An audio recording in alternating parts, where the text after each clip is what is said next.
The chef who saved a lost Korean recipe, the untold story. In the quiet mountains of Korea, there once existed a dish so rare and ancient that many believed it had vanished forever. It was a ceremonial recipe known only to a few families, passed down in whispers, preserved through handwritten notes, and tied to the spirit of Korea's oldest mountain villages. But as generations changed, modernization swept through the country, and the last keepers of this tradition slowly faded away until only fragments of the recipe remained.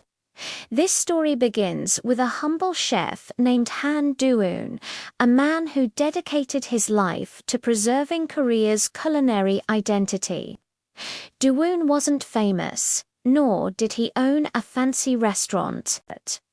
Instead, he spent his days traveling from village to village, recording stories of elders, tasting forgotten foods, and studying handwritten cookbooks that were nearly turning to dust.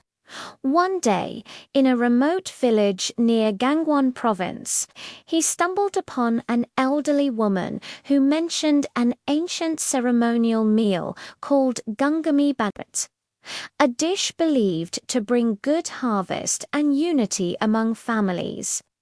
She told him, "Our ancestors cooked this dish only once a year.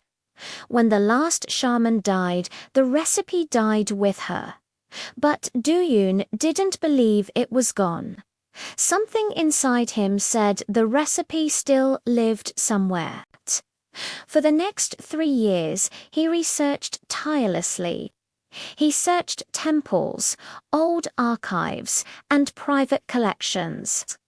He interviewed elders in distant villages.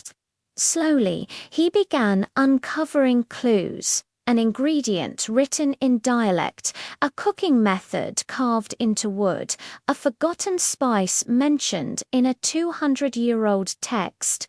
Piece by piece, the recipe returned to life. Finally, after years of effort, he cooked the dish for the first time in centuries. The aroma filled the room with warmth, nutty, smoky, earthy, and sweet. Villagers gathered around, shocked. "This," said one man with tears in his eyes, "smells like my grandmother." Do-eun didn't just recreate a recipe, he revived history. He reconnected a community.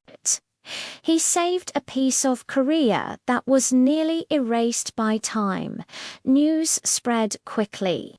Universities, culinary institutes, and historians came to study the dish. It became a symbol of Korea's cultural resilience, a reminder that food is more than nourishment. It is memory.